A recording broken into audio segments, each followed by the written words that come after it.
Let's go, yeah? Yeah, ready. Right, we've clapped, haven't we? Good. We have clapped. Oh, yeah. Clapped. Good. We're ready to go. Rock and roll. Go.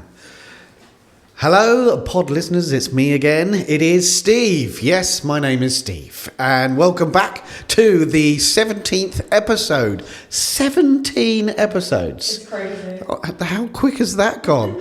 Of an unorthodox CEO. I'm Steve Pickering, as I just said. My name's Steve, the CEO of Sussex Beds, and today we are joined by one of my best friends and our Kent regional manager, Lee Southerden. Hello. Hello, Lee. And should we do a clap? Hello, Lee. Sounds like Steve Wright's posse then. Good to be here. Yeah, good to be here. We're going to chat about what it's like being a regional manager and a friend in business, because there's many. We've spoke to lots of family members, but I think it's very similar to friends in business as it is family members in business, and very similar challenges. So we're going to talk a little bit about that as well, and how Lee balances team and business being a regional manager. Very challenging. So before we carry on, let's do the usual.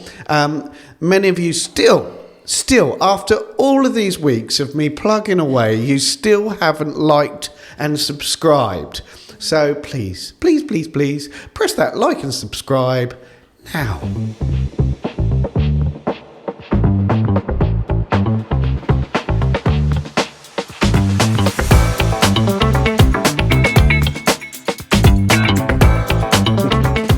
Yeah, we can see you've all done it now. That's fabulous. So thanks. I need to do a shout out. We've got a shout out for one of our team members, Callum, who works in the Kent area. So one of your team donated these wonderful lights. So yeah. So we've got lights in here now, so you can actually see us on camera. So if you're watching on the YouTube, it's now brighter. So. Yeah, thank you, Callum, for the donation of these wonderful lights. Cool. Shall we crack on? Crack on. Hello, Lee. Hello, Don't stare at the lights. Don't stare at the lights. You get all blotchy. I just did. Yeah. I've now got little squares in front of my eyes. So, Lee. Yes. How long have you been working with us now? So it's 5 years. It'll be 6 years in November. Is it really 6 years? 6 years. So tell us a little bit about life 6 years ago plus. So before joining our little business. So I went to Hastings College after school. Yep. Didn't do great at school, but I knew what I wanted to do straight away. I wanted to be a chef. And so I went to HCAT and did a couple of years training there. Yeah. Classic French training. Yeah. And then straight out into the horrendous world of cooking and catering. And back in those days, it was very Gordon Ramsay-esque. Yes. Everywhere you went, stuff was thrown at you, or you were shouted at and screamed at on a regular basis. Yes. And that's what was kind of bled into you. Do you know what I mean? So even as you worked your way up. Do you think it's still like that? No, not anymore. It just wouldn't be tolerated anymore. No. In fact, I don't know how it was then, really. No. Yeah. I worked at the Barley Mow first in Punnetstown. That was my first ever job. Yeah. And I was doing 70 hours a week. Oh my goodness. For £90 a week. Yeah. Yeah. And a lot of verbal abuse. Yeah. But did you loved Yeah, cooking? I did. I just really enjoyed it. The teamwork and the camaraderie in the kitchen with the other chefs was really cool. It was normally someone of higher up that was always a bit grouchy rather than your sort of teammates. Yeah. But it was long, hard hours, grafting, and sometimes in the most horrific temperatures. Yeah. I went to the Sackville Hotel in Bexhill at one point, and that kitchen had no windows. It just had one door. Yeah. And in the height of summer, you got into the mid-40s. Yeah, it was proper hot. But you just, I was a lot thinner then. It was probably because of all the sweating, but and then just did a bit of that really, a few bits and bobs. Ran a pub for a couple of years down the road from the office here. Yeah. And those were probably my best years. Yeah. I was there for 7 or 8 years out of my 13-year career. Yeah. And that was where I met Sarah as well. Yeah. Shout out to Sarah. To She'll be wife. listening at lunchtime. She'll listen. Yeah, she was listening at lunchtime. She always she eats and listens. Yes. She's dedicated to the podcast. She is. So then your career in hospitality, where did you move on from there? I realised that the hospitality industry is all-consuming. It takes your entire life up. And after meeting Sarah and obviously getting into a serious relationship and getting married and getting our own first home and stuff like that, I realised that I couldn't do both. It wasn't a job really for having a full-on relationship. So I preferred the relationship from the job, so I left the job. Yeah. And I ended up, in my last job was in the industry, was actually more of a straight shifts kind of job, and it was a lot more forgiving, a bit more weekend time. But that wasn't the same as what I was doing before in the pubs and stuff. So I decided to have a complete change and go into management, which I did in Morrisons. Morrisons, yeah. And I was there for 11 years. Blimey. Started as a produce manager. Yeah. And then went on to meat and fish. Yeah. And then my old boss, Mark Chalmers, shout out to Mark Chalmers, legend. He was the one that encouraged me to go further and go up to senior level and do the training there, which I did in Hastings and then completed in Seaford. Yeah. And then once I was signed off, I was then a senior manager in Morrisons and did that for a couple of years. And how was that? It was really stressful. Yeah. Unforgiving.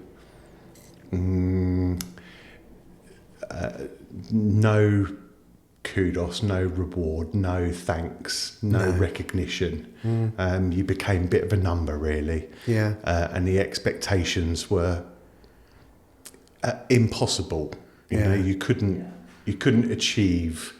But what was worse was because I think I'd already done the departments, and I struggled in departments where I was understaffed or they were all sat on a till or whatever, and you couldn't get your job done, but you felt like you needed to stay and try and finish it yourself, and that's why you ended up doing lots of hours. You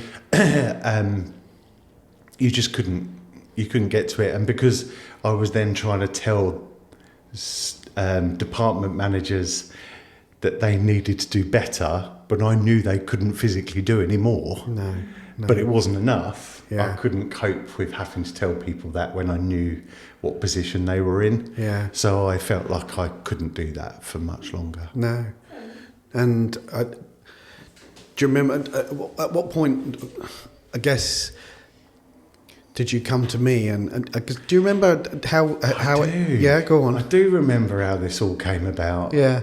So I will add that Dad had a really bad stroke in that time. Yeah. And so the stress levels of home stuff were also going on. Yeah. And that probably magnified the stress levels at work, no doubt. Yeah. But yes, I was... I had actually asked to step down at Morrisons from senior level because of what was going on at home. I went back to Eastbourne as a department manager again. And then went back to Hastings as a department manager again. Yeah. The boss phoned me up and asked me if I would go over there.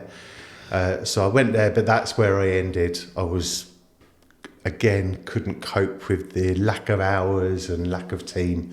And it just didn't have any rewarding effect whatsoever. The football was on, wasn't it? We were watching an England game at your house. and we went down the Chippy to get fish and chips. Yeah. And we were waiting in a queue for about an hour and a half. Yeah. And we started talking. Yeah. And I said I was miserable. Yeah. And you said, come work for me. Yeah. And I said, do you remember what I said? No, go on. I said, well, I asked you that a year ago, and you said no.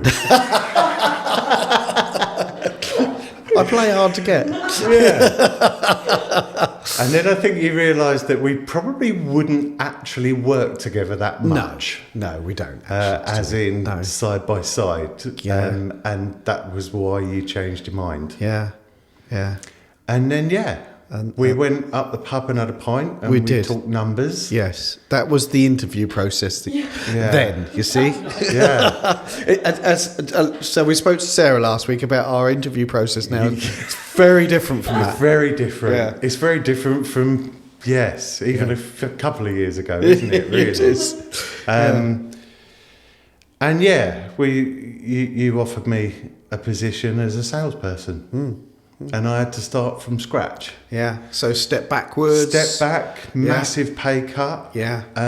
Compared to the senior management role that I was on. Yeah. I had to start again. Yeah. And it was a complete career change and restart. Yeah. A big risk. Yeah. Because the career change from hospitality to in Morrisons, it was, I guess, really, it was still food. You had knowledge of that, whereas Still customer facing. Yeah. But then coming to us, there's no food. Well, actually, that's not true. Is it? No. There's food everywhere, but we don't sell it, do we? No. This is all about being able to talk to customers. And get them to be your friend. And like you.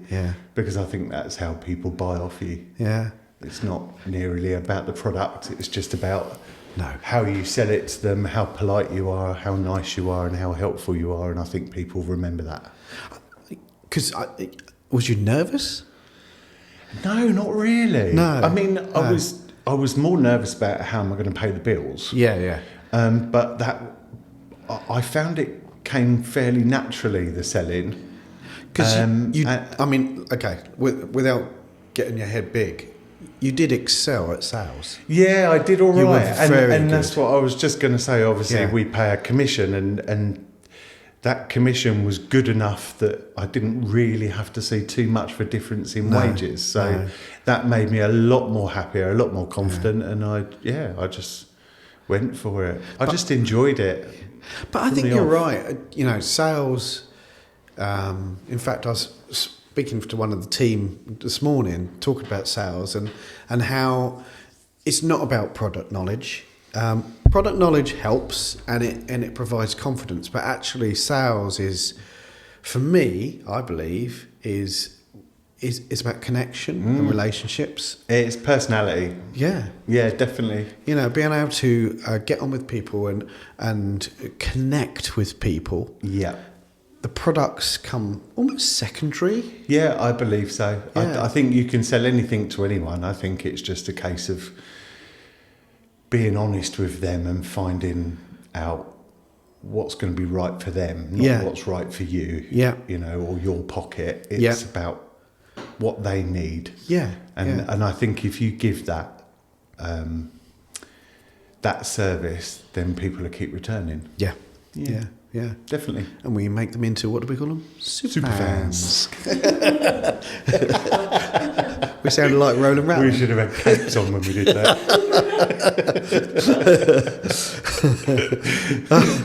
And so I guess a bit of background is our friendship. How many years have we been friends? Oh, so I can't remember the exact year, but it would have been the year before Kitson would have finished Gang Show and you kind of took it over.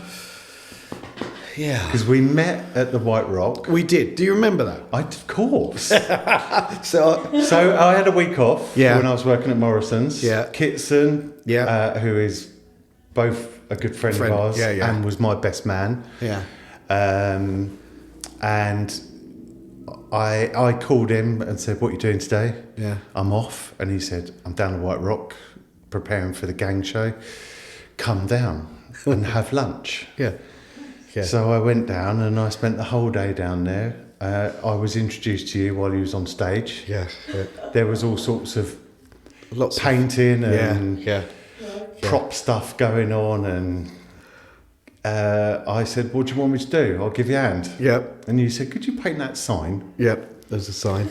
I do remember The sign said, "Keep off the lawn." Keep off the lawn. Now, I'm not the most creative person. Anyone would tell you that. We'll come to strengths and weaknesses later. Yeah, and so I started painting "Keep off the lawn," and I didn't leave enough room for lawn. There was like a really small amount of space left on the end of the sign, so lawn went round a corner. It did. In really small writing, and I laughed at it, and then I showed Steve, and I said, "Do you want me to redo it?" And he said, "Absolutely not. That is comedy gold." I can imagine that. And that was that. Yeah. Yeah, Yeah. I do remember that. It was cool. Yeah. that was the day. Yeah. Yeah. Yeah, Oh, see? There we go. That's how. and we probably see more of each other now than we do of Kitson. Yeah, we do. Yeah. He's got 2 young children. Yeah, So, working together, yeah. was you, when you joined, did you have any reservation about that? You know, because obviously we were quite close friends, and then coming into a business, did you have reservations or not? I didn't have reservations. I think you kind of cleared that up before. Done my chat. Yeah, you done the chat. You do with all family and friends. But I also think you made it clear that we probably wouldn't be doing a lot together anyway, which was absolutely true. Yeah. Sometimes we don't see each other at all for a week at a time. Yeah. Or passing ships, which is fine actually. Yeah. I think we would both prefer it that way. Yeah. You know? Yeah. Yeah. So I wasn't worried. No. No. How about since joining? Is there any? Do you feel that you that it's different for you working than as somebody who's not connected friendship wise? I think whoever works here as a friend, maybe not so much as a family, but I wouldn't dismiss it. Working as a friend, I think you're always in the limelight. Yeah. I think you're always in that spotlight that, you know, have you earned it? Do you Yeah. deserve it? Was it given to you? Because Yeah, I mean, that sort of you thing. flew on the sales floor, and Yeah. within, I mean, a year. Yeah, well, we had a rough start because I'd only been here a few months. I came out of my 3-month training in Uckfield, and a couple of months later I was in Tunbridge Wells opening that, and then we shut. Yeah, for 'Cause of COVID. Yeah. So then I had a year off. Yeah. I was like, oh, great, you know. Yeah. So yeah, it was a bit of a. I Yes. forgot what the question was now. Funny start. No, I guess because you then become a store manager. Yeah, that was pretty quick. Yeah. The opportunity came up, didn't it? Yes. I've lost track of where I was first. No. So you was Tunbridge Wells. Tunbridge, wasn't it? Tunbridge. Tunbridge. Yes. Yeah. Because Store Ashford opened Yes. and Emily went. Yes, to that's Ashford. right. Yes. So I took on that, and then I went to Ashford. I basically followed Emily around. But so, and then you progressed onwards, and obviously another position come available as a regional manager. Yeah, which I went for first time round. Yes. Which I didn't get No. because Mark got it. Yeah. And probably rightly so. Yeah. When I look back, he was more ready for it. And then second time round, You got there. Yeah, a regional manager. Yeah. And I guess that leads on to, see, in our business, we obviously have our team on the front line, the sales teams, the store managers. We have our transport, logistics teams. And then we have you guys, the regional managers, that sit between the frontline teams and, I guess, the back office, the leadership teams, and it's a very difficult place to be. We're like the shock absorber. Yeah, but and did you, when you took on that role, understand what that was going to be like, or did you underestimate what it was going to be like? Because you are right in the middle. It's probably one of the most difficult places to be, because you're protecting your team and looking after your team, but at the same time you've got the business side pushing and putting pressure on what we need here and what we need. So you're coming from both sides. You can't actually please anyone, can you? No. I think it's probably one of the most underestimated roles. Yeah. It is really hard, and I think the hardest part is probably trying to keep your emotions in check. Yeah. Obviously, we have 13 store managers. Not that I'm obviously responsible for all of them, but I'm a senior to all of them, and there's 13 different personalities. Yeah. Yeah. And 13 lives where different things are going on in all of their lives. Yeah. And but also in our lives, and you have to try and compartmentalize that. Yeah. Those emotions and keep them in check. I think that's probably the hardest bit. Is that what you expected when you took on the role? No. So I just thought I'd come in and go, hey, great numbers. Yeah. Nice shop. Yeah, your shop looks great. Managing people. So managing people is really, really, really hard. Yeah. And you do have to adapt a lot. And sometimes you get it wrong. And sometimes you get it right. Yeah. And I think it's quite a thankless job. And you have to just kind of cope with that and deal with it. But it is difficult sometimes to... I think you just hit the nail on the head there, is we want to care about the team and make sure they're content and happy and everything's great and performing and all that stuff. And then you've got the business end of it, where you've got numbers, the expectations of actually this is real life. This is what we actually really need. To hit targets and whatever. And I think when you're off target, that's like you take that burden and pressure personally. Yeah. And how have you changed and adapted into the role over time? Do you think you've changed from... Yeah. Like I say, in that chefing industry right at the beginning, you just get moulded into little Gordon Ramsays. Yes. You're proper, like, just shouty and...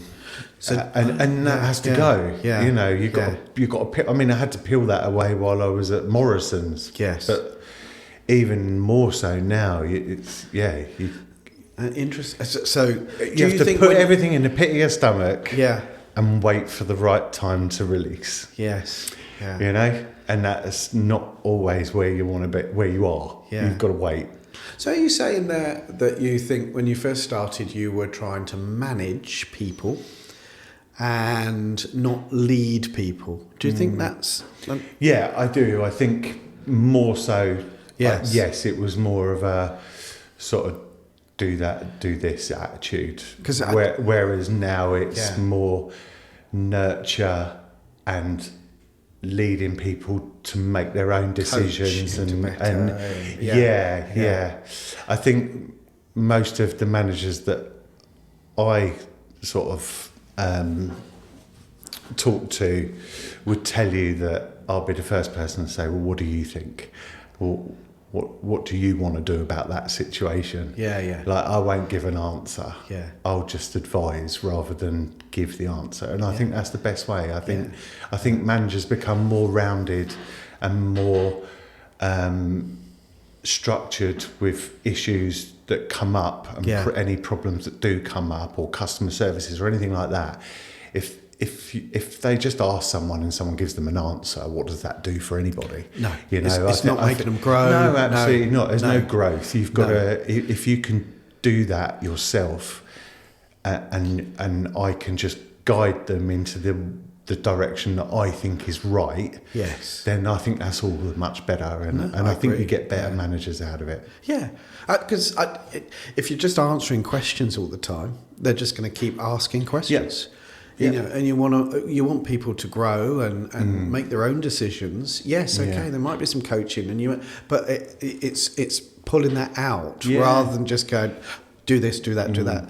And it's quite an interesting phrase that one of my mentors says quite often is, you manage things, you lead people. And that really resonates. Yeah. You know, and so I totally agree. Yeah. And do you think that's your biggest learning since? I think it is probably, yeah. It's just trying to understand individual people. Yeah. And how they tick. Yeah. And I've got it wrong over the time. At times I've got it wrong. Yeah. And I've needed to go back and build bridges, adjust, relearn. Yeah. And actually I think some of those relationships that I've got now with store managers are 10 times better than what they were before I needed to learn. Yeah. Do you know what I mean? Yeah. So, yeah. That's cool. Always Absolutely. learning. Yeah. And, okay, that's, looking at the tough bits.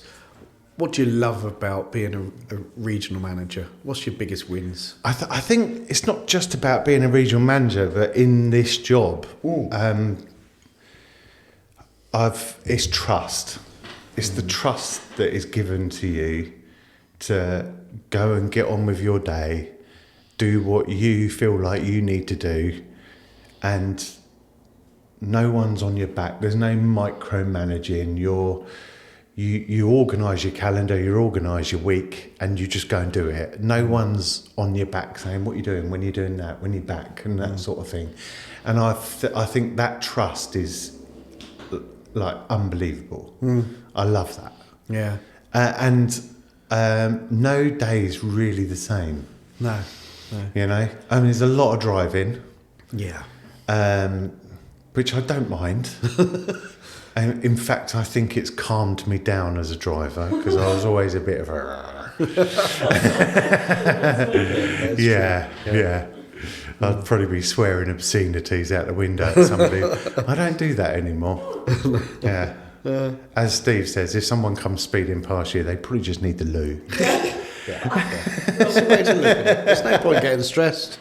They obviously need to get home quicker than you for a reason, which, if they need the loo, I understand that. So, yeah, there's no point getting stressed. So, yeah, I think it's chilled me out a little bit in that sense. Yeah. Yeah. What's the best thing about being a friend and working together with each other? Well, I mean, we see quite a lot of each other, don't we, actually? Yeah. And I must say, Lee is an incredible chef. Oh, the lemon cake. Lemon cake.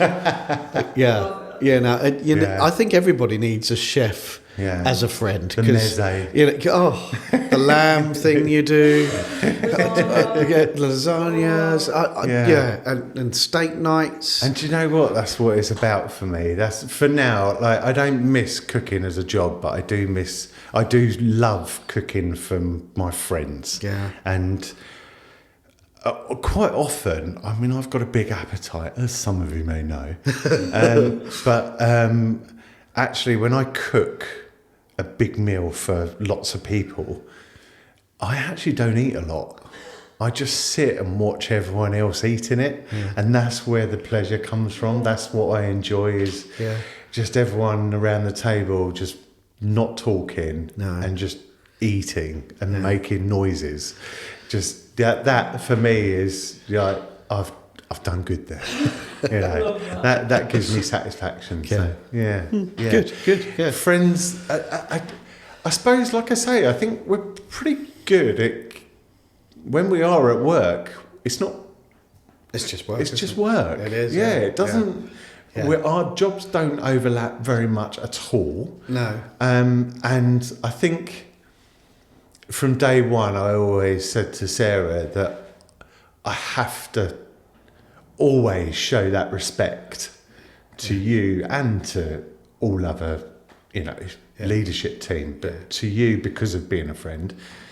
I suppose my sort of biggest fear was letting you down in some way and how that would affect what if it didn't work out, and then how would that have affected our friendship? I suppose that was probably my biggest fear. But I guess there's another question here. Yeah, which everyone's thinking out there. Yeah, is the work Steve persona the same as the out of work? You don't even Steve? need to finish. Absolutely not. It's like Jekyll and Hyde. No, you're so different. Yeah. I think you come out of work and you just have fun. Yeah. I mean, you have fun in work as well to a certain degree, but you also have a professional responsibility that you're fully aware of, and that obviously comes with a lot of weight and pressure. And although I know that weight and pressure never fully goes away with you, and you've seen, and I've seen that, and I guess we'll talk about that at some point. But no, I think you're a completely different person outside, and proper bit of a laugh, really. Isn't it? There we go, everyone. Yep. So, should we go to questions? Quickfire questions. Okay, quickfire questions. I've not looked at these questions. Lee's not looked at these questions. Okay. The only person that's looked at them because she wrote them is Victoria. I've got a few as well. Oh, some sneaky ones that aren't on here. Okay. I've got 3 here. Okay. Ready? Okay, here we go. Question number one. What's the biggest lesson you've learnt whilst being a chef? Don't use a mandolin without a guard. Isn't that an instrument? No. Well, it is. Yeah. Did I mean mandarin? So it slices your potatoes thin? Yeah.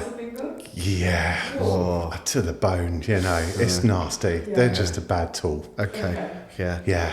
That's it. No. Nice. Yeah. Be careful with your mandolins. Didn't think about that much, did I? No. We may have covered this.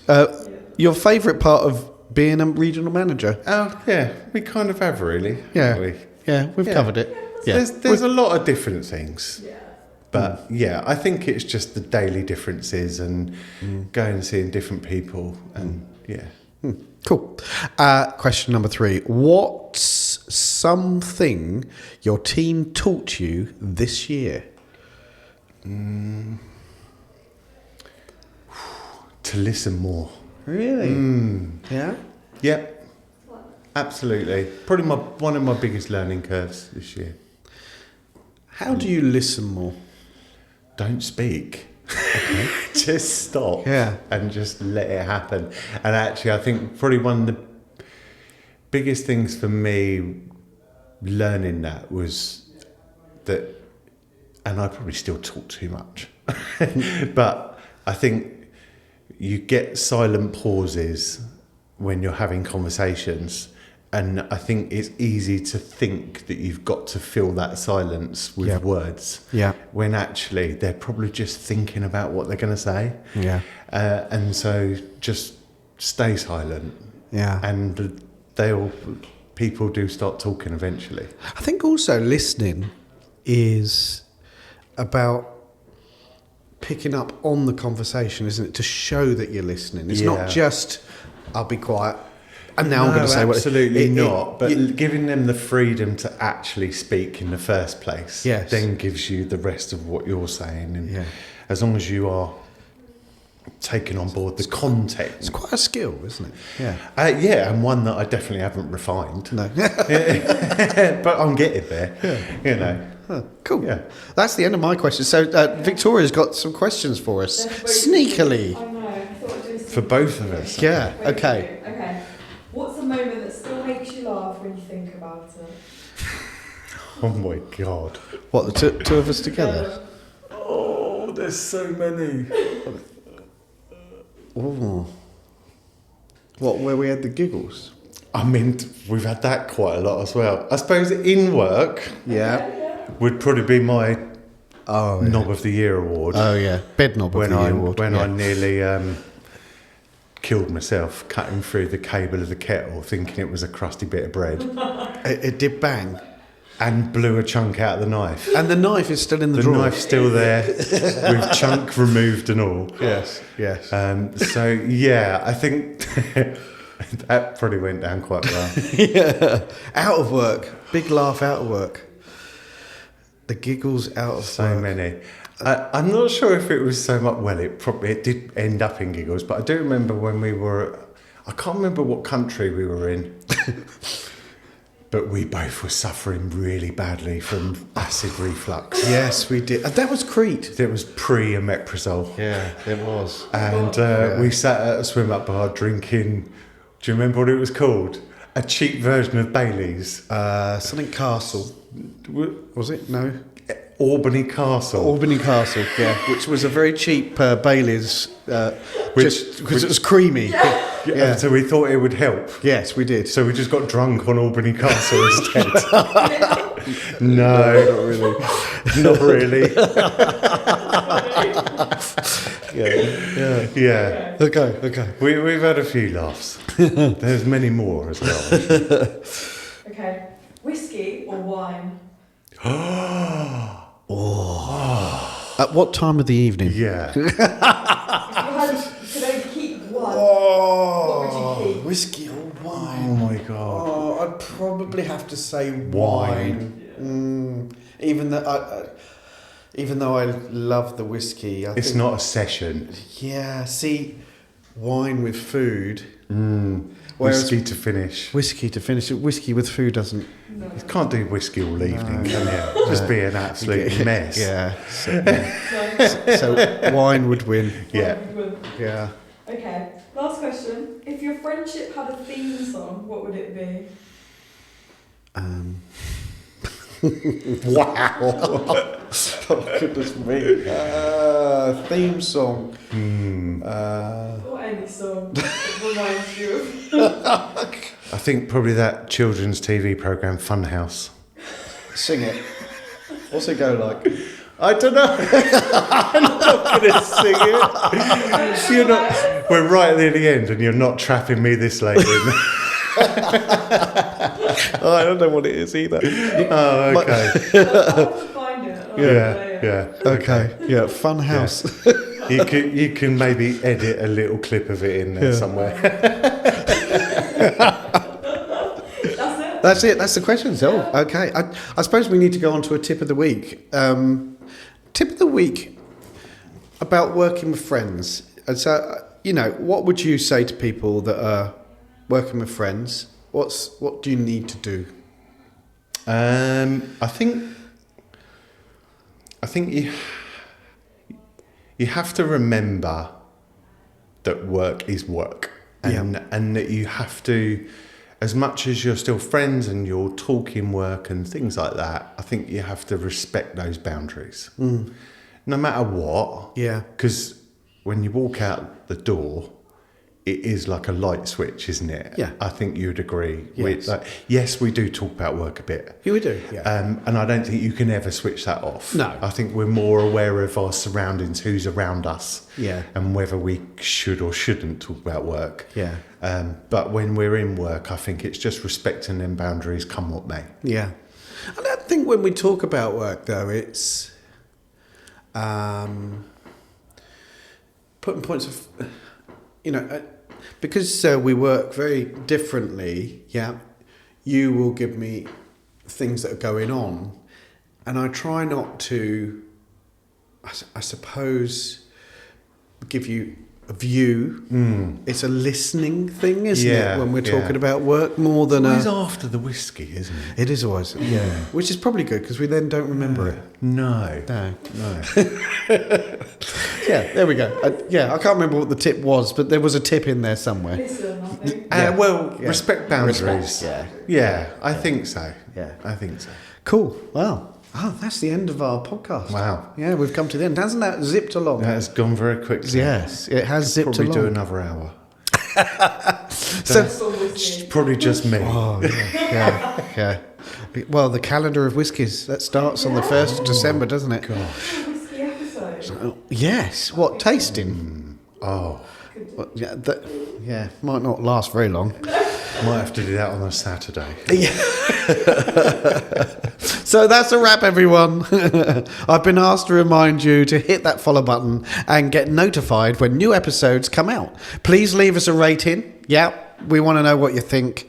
Next week, I'm going to be joined by Grace. So Grace is coming back, and we're going to be talking about all things merchandising, and she manages all our in-house print.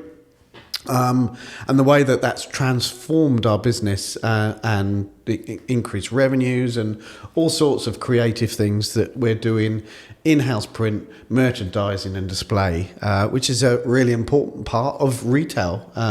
So we'll be talking to Grace next week. New episodes, as always, drop every single Wednesday. Don't forget to tune in. Tune in, Josh. And if you want more unfiltered business talk, you can find me on Instagram, YouTube, and LinkedIn at An Unorthodox CEO. So, if you're watching in the morning, or watching or listening in the morning, good morning. Welcome to a new, fresh day. It's going to be fabulous. If you're eating your lunch and listening, happy lunchtime. And if you're in bed, just about to drift off, good night. And of course, if you're driving, stay safe. Okay, that's it for this week. See you next week. Bye-bye now. Bye. Woo!